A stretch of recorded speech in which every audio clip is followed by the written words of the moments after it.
الحمد لله نحمده ونستعينه ونستغفره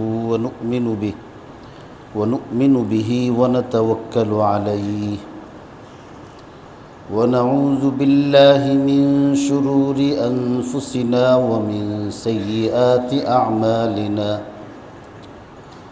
من يهده الله فلا مضل له ومن يضلله فلا هادي له ونشهد أن لا إله إلا الله وحده لا شريك له ونشهد أن سيدنا وسندنا وحبيبنا وشفيعنا ونبينا ومولانا محمدا عبده ورسوله صلى الله تعالى عليه وعلى آله وأصحابه وبارك وسلم تسليما كثيرا كثيرا أرسله الله تعالى إلى كافة للناس بالحق بشيرا ونذيرا وداعيا إلى الله بإذنه وسراجا منيرا أما بعد فأعوذ بالله من الشيطان الرجيم بسم الله الرحمن الرحيم إن عدة الشهور عند الله 12 شهرا في كتاب الله يوم خلق السماوات والأرض منها 4 حرم ذلك الدين القيم فلا تظلموا فيهن أنفسكم وقاتلوا المشركين كافة كما يقاتلونكم كافة واعلموا أن الله مع المتقين وعن النبي صلى الله عليه وسلم أفضل الشهر بعد رمضان شهر الله المحرم أو كما قال عليه الصلاة والسلام صدق الله مولانا العظيم وصدق رسوله النبي الأمي الكريم ونحن على ذلك لمن الشاهدين والشاكرين والحمد لله رب العالمين معزز و محترم মুরব্বিয়ান কেরাম মুসল্লিয়ান ইজাম বিভিন্ন স্তরের বিভিন্ন বয়সীর বিভিন্ন পেশার সঙ্গে জড়িত দিন দরদি মুসলমান ভাইয়েরা, আল্লাহ পাক রব্বুল আলামিন মেহেরবানি করে হিজরি নববর্ষের প্রথম মাস মুহররমুল হারামের প্রথম দিবস এবং প্রথম শুক্রবার আল্লাহর ঘর মসজিদে আমাকে আপনাকে উপস্থিত হয়ে জুমার নামাজ আদায় করার উদ্দেশ্যে অপেক্ষা করার যে তৌফিক দিয়েছেন, এই জন্যে আমরা সকলেই আল্লাহর শুকরিয়া আদায় করি আলহামদুলিল্লাহ। আল্লাহ পাক রব্বুল আলামিন নিঃসন্দেহে আমার উপরে আপনাদের উপরে মেহেরবানি করেছেন, দয়া করছেন। এই জন্যেই একটি বছর পুরাপুরিভাবে আল্লাহর দেওয়া জীবন, আল্লাহর দেওয়া দুনিয়ার মধ্যে আল্লাহর নেয়ামত ভোগ করে পার করার তৌফিক দিয়েছেন। আমি আমার হায়াতের মালিক নই, আপনিও আপনার জীবনের মালিক না। হায়াত মওতের মালিক হলেন আল্লাহ। তিনি আমাকে আপনাকে অল্প কিছু সময় এই জীবন উপভোগ করার জন্য ধার দিয়েছে। এই হায়াতকে আল্লাহ তাআলা যেই দেহের ভিতরে আল্লাহ পাক অন্তর্ভুক্ত করে আমাকে আপনাকে উপভোগ করার সুযোগ দিয়েছেন, এই দেহের কোনো একটি অংশ, কোনো একটি অঙ্গ এবং সেই অঙ্গের লাখো ভাগের এক ভাগ, বিন্দু থেকে বিন্দু কোনো একটি অংশেরও মালিক আমি নই। এই হাত আল্লাহ পাক রব্বুল আলামিন আমাকে দিয়েছেন। একটি দেননি, দুইটা হাত দিয়েছেন, পা দিয়েছেন, চক্ষু দিয়েছেন, কান দিয়েছেন, বলার জন্যে আল্লাহ জিহ্বা দিয়েছেন, ভাষা দিয়েছেন, আল্লাহর বিভিন্ন নিয়ামত উপভোগ করার জন্যে, যাচাই বাছাই করার জন্যে, মিষ্টতা, তিক্ততা, স্বাদ বিস্বাদ অনুভব করার জন্যে এই জিহ্বাকে ব্যবহার করার সুযোগ দিয়েছেন। আল্লাহ পাক রব্বুল আলামিন আরেকজনের ভাষা অনুভব করার জন্যে, আল্লাহর দেওয়া নিয়ামত বুঝার জন্যে হৃদয় দান করছেন। আল্লাহ পাক রব্বুল আলামিন যদি আমার আপনার অঙ্গ প্রত্যঙ্গের এই অংশগুলোকে আমার আপনার খিদমত করার জন্যে আগাম নির্দেশ না দিতেন, তাহলে এই হাত পা থাকার পরেও পৃথিবীতে আমি একজন বিকলাঙ্গ প্রতিবন্ধী হিসেবে সমাজে ধিক্কৃত হইতাম। বহু মানুষ আমার মতো আপনার মতো সমাজে বসবাস করতেছে, হাত আছে কিন্তু তার হাত কাজ করে না, মানুষ তাকে লুলা বলে। বহু মানুষ সমাজে এমন আছে, চোখের জায়গায় চোখ আছে, দেখতে স্পষ্ট স্ফটিক আয়নার মতো, কিন্তু তার ভীষণ নাই, চোখ দিয়ে দেখে না।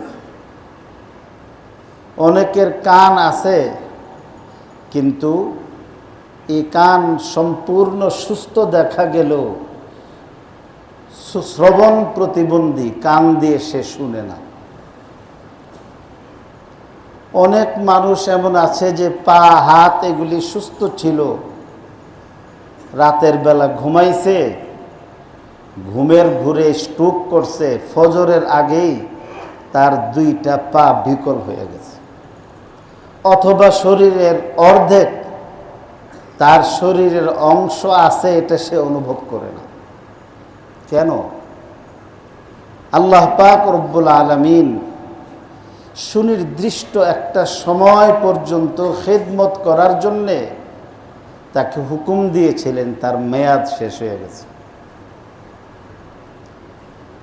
একজন মানুষের জিন্দেগিতে প্রত্যেক বৎসর এমন কিছু পরিস্থিতি, দুর্ঘটনা, ভয়ঙ্কর হালাতের সম্মুখীন হয়, আল্লাহ যদি মেহেরবানি না করতেন সেখান থেকে ফিরে আসার কথা না। পাশে একজন, তিনিও মারা গেছে, ডানে বাম দিকের একজনও মারা গেছে। এই দুইজনের আত্মা কবজ করার জন্যে, প্রাণ নেওয়ার জন্যে আজরাইল আসছে। ডানে দেখলো, বামে দেখলো, মাঝখানে কেন দেখলো না? আমার বড় দুই ভাই ইন্তেকাল করেছেন, ছোট এক ভাই ইন্তেকাল করছেন। বড়দের কথা নাই বললাম, ছোট ভাইয়ের তুলনায় যৌক্তিকভাবে তো আমার আগে মৃত্যু হওয়ার কথা ছিল। আমার চেয়ে সে সবসময় সুস্থ ছিল। সারা জীবনে আমি অসুস্থ ছিলাম, পেটও মোটা ছিল না, ওজনও বেশি ছিল না। মা বাবা আফসোস করতেন। আর আমার বাবার সবচেয়ে তাগড়া যে ছেলেটা, যার জ্বর উঠত না, মেধাবী, সুস্থ, আকলমন্দ, বুজুর্গ, আল্লাহওয়ালা, সেই তো অল্প বয়সে চলে গেছে। তো স্বাভাবিকভাবে তো অসুস্থ ব্যক্তির আগে ইন্তেকাল করার কথা, সুস্থ ব্যক্তির পরে। কিন্তু আল্লাহ পাক রব্বুল আলামিনের ফায়সালায় দেখা গেল সুস্থটা আগে চলে গেল, অসুস্থটা মরা, মৃত্যু কামনা করেও সে বেঁচে গেল। কাম আকিলিন আকিলিন আয়াতহু মাযাহিবুহু, কাম আকিলিন আকিলিন আয়াতহু মাযাহিবুহু, ওয়া কাম জাহিলিন জাহিলিন تلقاه مرزوقا هذا الذي ترك الأوهام حائرة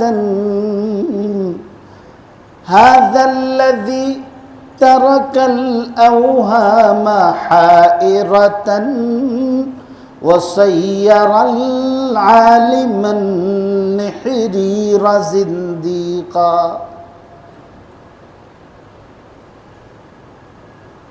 কত সুস্থ সবল বিবেক, আকল, বুদ্ধি, অভিজ্ঞতার, যার কোনো ঘাটতি নেই, সার্টিফিকেটেরও অভাব নাই, কারি যোগ্যতা, আর স্তূপের পর স্তূপ তার সার্টিফিকেটের স্তূপ। বুঝে না এমন কিছুই নাই, কিন্তু সমাজের মধ্যে চলতে গিয়ে যে লোকটার সবচেয়ে বেশি সম্পদ, সচ্ছল হওয়ার কথা, ওই লোকটা সবচেয়ে বেশি অভাবী হয়ে রয়েছে।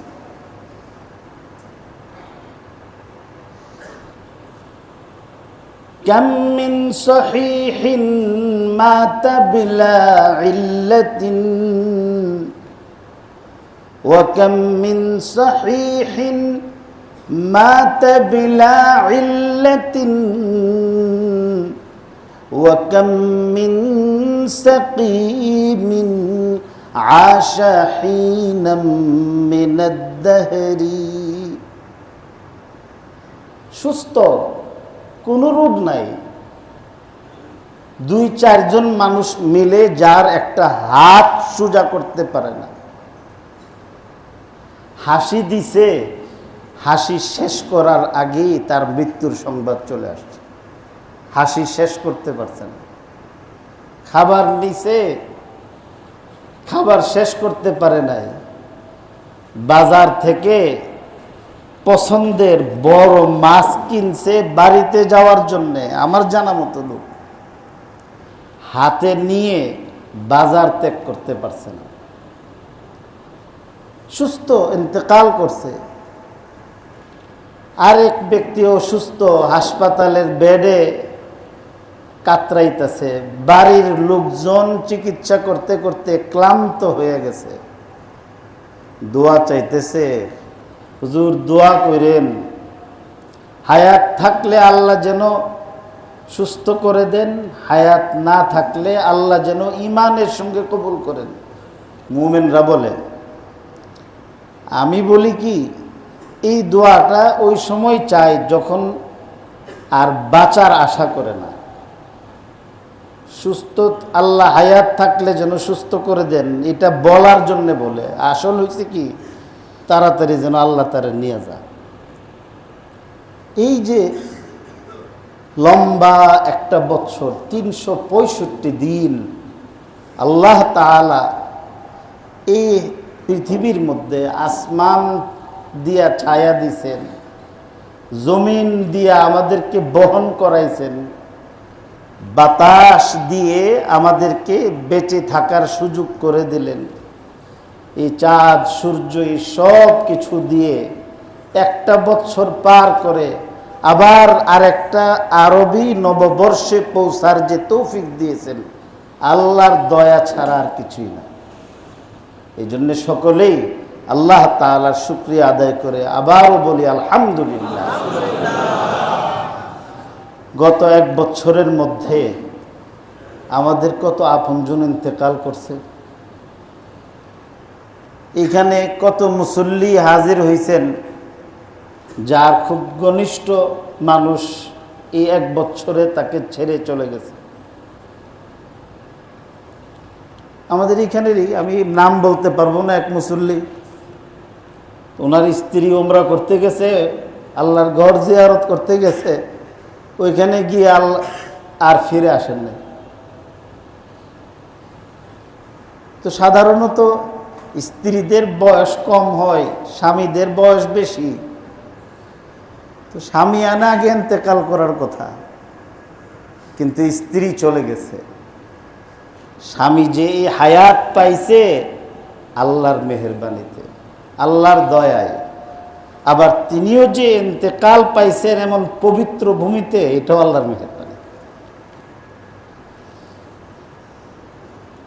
আল্লাহ পাক রব্বুল আলামিন বিগত এক বছরে আমাদের যত আপনজন, বিশেষ করে মুসল্লিয়ানে কেরাম যারা এই মসজিদে নামাজ পড়তেন অথবা ওনাদের আপনজন এই মসজিদে নামাজ পড়ে, এই মসজিদের প্রতিবেশী, আল্লাহ তাআলা ওনাদেরকে ওনাদের জিন্দেগি সমাপ্ত করে আখেরাতের সফর করাইয়া দিছেন। আল্লাহ ওনাদের সবাইকে মাফ করে দিন। আল্লাহ ওনাদের সবাইকে জান্নাত নসিব করুন। ভুল ভ্রান্তি থাকলে আল্লাহ সব ভুল মাফ করে দেন। একটা বছর, আরবি বছর আরম্ভ হয়েছে। আমাদের দেশে ইংরেজির এত প্রভাব যে জানুয়ারি মাস আসার আগে যত প্রতিষ্ঠান আছে সব প্রতিষ্ঠানগুলো ক্যালেন্ডার থেকে শুরু করে আর গেন্দা ফুল থেকে শুরু করে কচুরি ফানার ফুল সহ এমন কোনো ফুল নাই যেই ফুলের শুভেচ্ছা তারা দেয় না। গাছের থেকে শুরু করে ল্যাম্পপোস্ট, বাড়ির দেওয়াল থেকে শুরু করে এমন কোনো জায়গা নাই যেখানের মধ্যে নববর্ষের শুভেচ্ছা কেউ জানায় না। অথচ ইংরেজি মাসের হিসাব রাখা জরুরি না, চান্দ্র মাসের হিসাব রাখা ফরজে কিফায়া।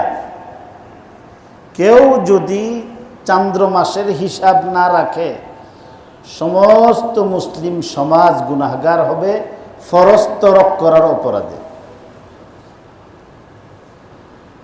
আমি যদি আজকে মুহররম আরম্ভ হয়েছে এটা জিজ্ঞাসা না করে, যদি আজকে এখানে প্রথম লাইন থেকে যদি জিজ্ঞাসা করতাম যে এখন আরবি মাসের আজকে কত তারিখ, কি মাস, অনেক মানুষই এমন পাওয়া যাইতো যারা এটার সঠিক জবাব দিতে পারতো না। আমি যে মুহররম মাসের আয়াত তেলাওয়াত করছি, অনেকে আবার চেহারার বডি ল্যাঙ্গুয়েজে বোঝা যাইতেছিল যে গ্রীষ্মকালে হুজুর আবার মাঘ মাসের ওয়াজ শুরু করছে কেন। মনে হইতেছে যেন আমি একটা অকালে একটা কিছু বলতেছি। আজকে 1447 হিজরির প্রথম দিন, মুহররম মাস। 12টা মাসই আল্লাহর, কিন্তু এই 12 মাস মর্যাদার ক্ষেত্রে সমান না, আল্লাহ কোরআন শরীফে নিজেই বলছেন। এই মুহররম মাসটাকে আল্লাহ পাক রব্বুল আলামিন নিজের মাস হিসাবে ঘোষণা দিয়েছেন, শাহরুল্লাহিল মুহররম, শাহরুল্লাহিল মুহররম। এটা এমন সম্মানিত মাস যে আরব দেশের মুশরিক বদ্দিনরাও এই মাস সম্মান করত। আমাদের দেশে 4টা বর্ষ উদযাপন হয়। একটা তো ইংরেজি মাস, 31st নাইট আসতেছে, 31শে ডিসেম্বর 12টা 1 সেকেন্ডে সারা পৃথিবীর মধ্যে এরা ইংরেজি বর্ষ উদযাপন করে আতশবাজি দিয়া এবং ইউরোপ আমেরিকার মধ্যে তো ককটেল পার্টি করে। এই ককটেল পার্টি কারে বলে এটা আমি বহুদিন মেহনত করে এই ব্যাপারে যারা অভিজ্ঞ তাদের কাছ থেকে আমি এটার অর্থ জানছি। রাত্রে 12টার সময় বিভিন্ন ধরনের অপকর্মের দ্বারা, আতশবাজির দ্বারা, আল্লাহর নাফরমানির দ্বারা ইংরেজি নববর্ষ এরা আরম্ভ করে আর একটা বর্ষ এরা বিদায় দেয়। বাংলাদেশের মধ্যেও এই কুপ্রভাব পড়ছে এবং এই 31st নাইটে আমাদের বাংলাদেশের মধ্যেও বিভিন্ন এলাকার মধ্যে বিভিন্ন ধরনের সাংস্কৃতিক অনুষ্ঠান এবং ভদ্রঘরের তথাকথিত ভদ্রলোকদের বিভিন্ন অনুষ্ঠানের নামে আল্লাহর নাফরমানির অনুষ্ঠানের আয়োজন করে। আল্লাহ তাআলা একটা বছর দিছে, তো ইংরেজি বছর এরা গান বাদ্য গুনাহ দিয়া এরা উদযাপন করে, আর বাংলা নববর্ষ উদযাপন করে ফানিবাদ খায়া।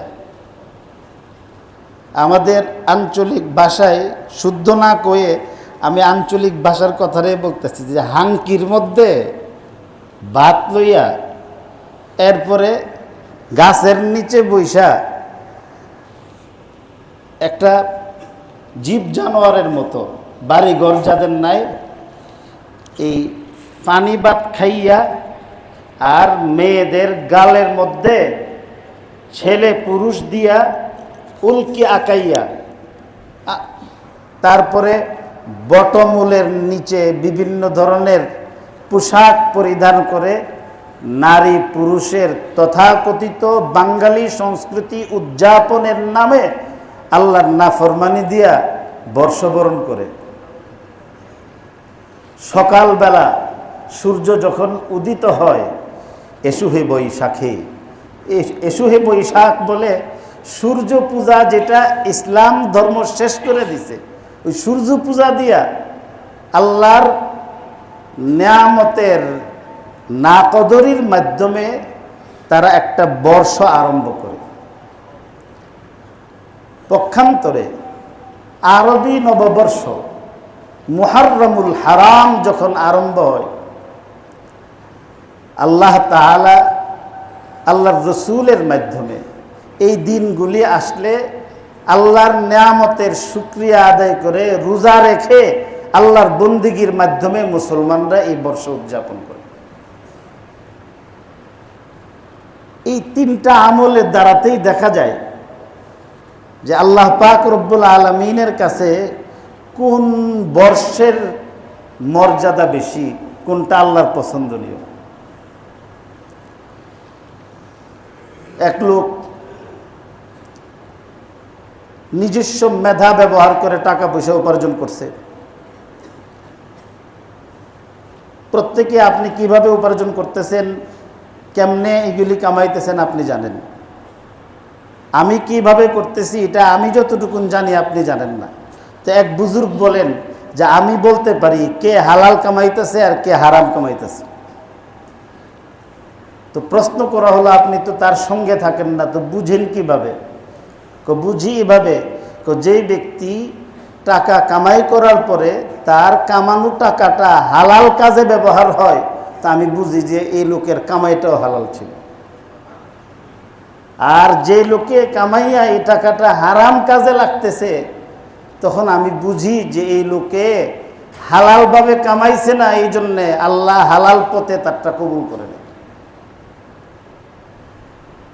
তো যেই বর্ষের সঙ্গে ইবাদতের সম্পর্ক, যেটার সঙ্গে আমলের সম্পর্ক, যেটার মধ্যে আল্লাহর শুকরগুজারির সম্পর্ক, রোজার সম্পর্ক, তেলাওয়াতের সম্পর্ক, সেটা আল্লাহর মাস না হয়ে কোনটা হবে? এই জন্যে মুহররম মাসটাকে আল্লাহ পাক রব্বুল আলামিন নিজের মাস বলছেন। এই যে মাস, এটা আবার আসবে আসবে। আমরা 1 বছর চিন্তা করতেছিলাম মুহররম আসবে আসবে আসবে করতেই কিন্তু আবার চলে আসছে। 1446 হিজরি পার হয়ে 47 আরম্ভ হয়ে গেছে। ঠিক মানুষের জিন্দেগিটাও এমনই। মানুষ মৃত্যুর কথা সবাই স্বীকার করে, কোনো নাস্তিকও আল্লাহরেও স্বীকার করে, মৃত্যুকেও স্বীকার করে। সবাই জানে যে মৃত্যু আসতেছে, মৃত্যু আসতেছে, এটা যেমন মানুষ বিশ্বাস করে, তো মানুষের কলবের মধ্যে শয়তানে আবার আরেকটা কুমন্ত্রণা দিয়া মৃত্যুটাকে অনেক দূরের ভাবে কি যে মৃত্যুটা আসবে, কিন্তু এত তাড়াতাড়ি না। রসুল করিম সাল্লাল্লাহু আলাইহি ওয়াসাল্লাম হাদিসে পাকে আমাকে আপনাকে সতর্ক করছেন।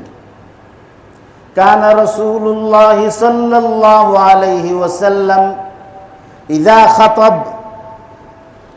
ইহমাররা ওয়াজহুহু ওয়া আলা সাওতুহু ওয়ান্তাফাখাত আওদাজুহু কাআন্নাহু মুনযিরু জাইশিন ইয়াকুলু সাব্বাহাকুম ওয়া মাসসাকুম। রাসূল করিম সাল্লাল্লাহু আলাইহি ওয়াসাল্লাম যখন মানুষকে, উম্মতকে সতর্ক করতেন, তো আওয়াজ কিছুটা চড়া হইতো। আল্লাহর রসুলের গলার রগগুলো ফুলে উঠত। তিনি এমনভাবে কথা বলতেন যেন শত্রুর দ্বারা পরিবেষ্টিত, আক্রান্ত হওয়ার পূর্ব মুহূর্তে ওই লোকগুলিকে যেন তিনি সতর্ক করতেছেন। এবং হুজুর সাল্লাল্লাহু আলাইহি সাল্লাম বলতেন, সকাল হলেই বলতেন যে তোমাদের উপর সকালে শত্রু আক্রমণ করতে পারে, তোমাদের উপর বিকালেও শত্রু আক্রমণ করতে পারে। এখানে সকাল বিকাল সুনির্দিষ্ট বলতে ফিক্সড কোনো সময় নির্ধারিত নেই। শত্রু মানে মৃত্যু, যে কোনো সময় আমার আপনার মৃত্যু চলে আসতে পারে। সুতরাং প্রতিটি মুহূর্তে একজন ইমানদার ব্যক্তির মৃত্যুর জন্য যেমন প্রস্তুত থাকা জরুরি, এমনিভাবে আখিরাতের সামান সংগ্রহ করে রাখাও জরুরি। আল্লাহ রাসূল সাল্লাল্লাহু আলাইহি সাল্লাম ফরমান, বুইস্তু আনা ওয়াস-সাআতু কাহাতাইন, বুইস্তু আনা ওয়াস-সাআতু কাহাতাইন ওয়া ইয়াকরিনু বাইনাস সাব্বাবাতি ওয়াল ওয়ুসতা। দেখো যে কিয়ামত আর আমি এই দুটি অঙ্গুলির মতোই কাছাকাছি প্রেরিত হয়েছি। তারপরে তর্জনী আর মধ্যমা, এই দুইটা আঙ্গুল একটার সঙ্গে আরেকটাকে যুক্ত করে দেখাইতেন, যেখানে অনেক বেশি সময় নাই। এরপর আল্লাহ রাসূল ফরমান, আলা ইন্নামা হুয়া আতিন করিব, আলা ইন্নামা হুয়া আতিন করিব ওয়া ইন্নামাল বাঈদু মা লাইসা বিআতিন ওয়া ইন্নামাল বাঈদু মা লাইসা বিআতিন। দেখো, মানুষের একটা জন্ম আছে, মানুষের আবার মৃত্যু আছে। জন্মটা চলে আসছে, এটা আর কখনো ফিরে আসবে না, আবার জন্মাইবে না মানুষ, আবার মানুষ মরবে। একটা পেছনের আর একটা সামনের। তুমি আমি তোমার জন্মটাকে মনে করি এই তো সেদিনের ঘটনা। আমি ছোট ছিলাম, মা বাপে আমাকে লালন পালন করছে, এইগুলি আমরা স্মৃতি রোমন্থন করি। মনে হয় যে 60-70 বছরের জিন্দেগিটা একটা ঘুমের ঘুরে দেখা একটা সুখ ও স্বপ্নের মতো। 1 সপ্তাহ যেন মনে হয় না, এটাকে অনেক কাছে মনে করতেছি। আর মৃত্যুটাকে, যেটা আসবে, এটাকে অনেক দূরে মনে করতেছি। আল্লাহ রসুল সাল্লাল্লাহু আলাইহি সাল্লাম ফরমান, যেটা আসবে এটা কাছের, যেটা আসবে না এটা দূরের। কাজে মৃত্যুকে তুমি যে বিশ্বাস করতেছো আসবে, পাশাপাশি এটাকে দূরেরও ভাববে না, এটা কাছের ভাববে। কত মানুষ চলে গেছে, টাকা পয়সা ধন দৌলত কিছুই তো রাখতে পারে নাই। कैसे कैसे ताजदारा बादशाह चल गए, कैसे कैसे ताजदारा बादशाह चल गए, वो खजाना बाला खाना, वो खजाना बाला खाना, शान शौकत क्या हुई, वो खजाना बाला खाना, शान शौकत क्या हुई। আমার চেয়ে বেশি বুঝছে বড় আলেম, আপনার চেয়ে অনেক বেশি সমঝদার বড় ব্যবসায়ী, আপনার চেয়ে অনেক বেশি বুদ্ধিমান ইন্ডাস্ট্রিয়াল, একটার পর একটা ইন্ডাস্ট্রিজের মালিক ছিলেন, হাজার হাজার কোটি টাকার মালিক, ধন দৌলত শান শৌকত কোনো কিছুর অভাব ছিল না, চলে গেছে। মাটির নিচে পচে গলে কিরা পোকার খাবার হয়ে গেছে। একদিন দুই দিন যাওয়ার পরে, মৃত্যুর পর আপনজন যদি ইমানদার না হয়, আল্লাহওয়ালা না হয়, তাহলে আপনজন তার শরীর স্পর্শ করতে ঘৃণা করে। এই জন্যে আমরা তো ভাবতেছি যে আবার একটা বছর আইব, চলে কিন্তু আসছে। ঠিক ভাবি যে আবার মৃত্যু আসবে, কিন্তু হঠাৎ যখন চলে আসবে আর সামান যদি সংগ্রহ না থাকে, তা আফসুস করে কান্নাকাটি করে এটার ঘাটতি পূরণ করুন যেত না। রব্বানা আবসারনা ওয়া সামি'না ফারজিনা না'মাল সালিহান ইন্না মুকিনুন। যখন আজরাইল আসবে তখন বলবে, আবসারনা, আল্লাহ আজকে তো ঠিকই দেখছি আজরাইল চলে আসছে, ভাবতাম যে মৃত্যু আসবে, চলেই তো আসলো, কিছুই তো সামান সংগ্রহ করতে পারিনি। স্কয়ার হসপিটালে আমার পরিচিত এক ব্যক্তি, জোয়ান, করোনার সময় নিজেই হেঁটে গেলেন হসপিটালে। আমি বলি যে করোনার সময় করোনায় মরছে না যত কিছু, এর চেয়ে মারছে বেশি, এটা আমার বিশ্বাস। কি করবেন, হেঁটে হেঁটে ঢুকছে, তারপরে ওনাকে আইসিইউ ঢুকাইছে। ভাই বোনদের মধ্যে অনেক আদরের, অনেক পয়সাওয়ালা। তো আইসিইউর ভিতর থেকে তিনি লেখছেন বোনদের কাছে যে আমার জন্য দোয়া করো, আমি তোমাদের মাঝে আরো কিছুদিন বাঁচতে চাই, আমার যে অনেক কাজ বাকি রয়ে গেছে। আর কিন্তু ফিরে আসতে পারেন না, লাশে কিন্তু আসছে। এই কথাটা বেআমল মানুষ, যাদের আমল খারাপ, হাসরের দিনের আগে আজরাইলকে দেখার পরে এই কথা বলবে। আর নেককার মানুষ কি বলবে? হযরত হাসান বসরি রহমতুল্লাহ আলাইহি ইন্তেকালের সময় আসছে, উনি বলেন যে আইয়ু যামবিন ইয়া রাব্বি, আইয়ু যামবিন ইয়া রাব্বি, ফাদাহিকা সুম্মা মাতা। হাসি দিয়ে চিৎকার করে উঠছেন যে আল্লাহ কোন গুনাহটা, কোন গুনাহটা, এই কথা বলে হাসি দিয়েছেন, ইন্তেকাল করছেন। ওনার এক শাগরিদ ইন্তেকালের পরে স্বপ্নে দেখে জিজ্ঞাসা করলেন যে হুজুর, ইন্তেকালের সময় আপনি কি অদ্ভুত কাণ্ড ঘটাইছেন, হাসি দিছেন, আর কোন গুনাহটা এটা বলছেন, মারা গেলেন, ঘটনা কি? আরে মিয়া, আমার ইন্তেকালের সময় অদৃশ্য থেকে আমি আওয়াজ পাইছি যে কে জানি আজরাইলকে বলতেছে যে আজরাইল, হাসান বসরির জানটারে একটু কষ্ট দিয়া বের করো, তার ছোট্ট একটা গুনাহ বাকি রইছে, তার জান বের করার কষ্ট দিয়া আমি এটা মাফ কইরা তারা জান্নাতি বানাবো। উনি কিন্তু আসার জন্য বলছেন না। হযরত হুযায়ফা ইবনুল ইয়ামান ইন্তেকালের আগে বলছেন, হাবিবুন আলা ফাকা, কারি দোস্ত তুমি এমন এক সময় আইছো, এখন তো তোমার আমি মেহমানদারি করতে পারব না। আজরাইলরে দেখে ওয়েলকাম করছে। আর দুনিয়াদার মানুষ বলে কি, আমার আরো কাজ বাকি রয়ে গেছে। ছোট করার জন্য বলতেছি না। যমুনা গ্রুপের মালিক বাবুল সাহেব ইন্তেকালের আগে কি বলছিল, যে আমার যা সম্পদ আছে সব নিয়ে যাও, আল্লাহ ওনারা মাফ করে দেখ, আল্লাহ মুসলমান মাফ করে দেখ। আপনারা আমিন বলেন। আমি ওনার টেহা খায়া কইতাছি না, মুসলমান।